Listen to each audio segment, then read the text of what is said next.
নমস্কার সকলকে। আজ গল্প কথায় গল্প করতে করতে আমি একটা নাম না জানা রান্নার কথা আপনাদেরকে বলবো। এই পদটি হয়তো সকলেই খেয়ে থাকবেন, কিন্তু এটার আসল নামটা যে কি সেটা কিন্তু আমার এখনো জানা নেই। এই রান্নাটা আমার মায়ের হাতেই কিন্তু বেস্ট হতো। মা মনে হয় দিদার কাছ থেকেই শিখেছিল। চলুন আজকে আমার মায়ের ছোটবেলা নিয়ে একটু গল্প করি। যেটুকু দিদা মা মাসিদের কাছ থেকে শোনা ওটুকুই আর কি।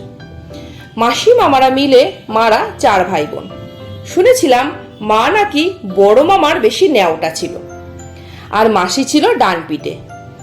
অভাবের সংসারে সারাদিন খাটাখাটনির পর দিদা একদিন ছেলে মেয়েদের প্রতি অতিষ্ঠ হয়ে 3 জনকেই বেধড়ক মার মেরেছিল, ছোট মামা বাদে। কারণ সেভাবে অতিষ্ঠ করার মতো বদমাইশি সে নাকি তখনো শেখেনি।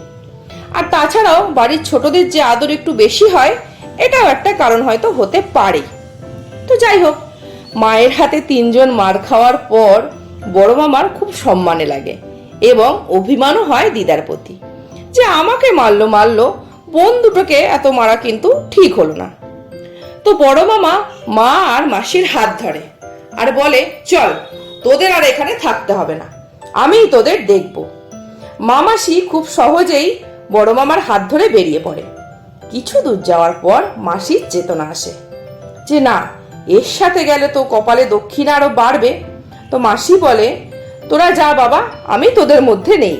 এটা বলে মাসি কেটে পড়ে। মা আর বড় মামা তারপর কোথায় গেছিল সেটা কেউ জানে না।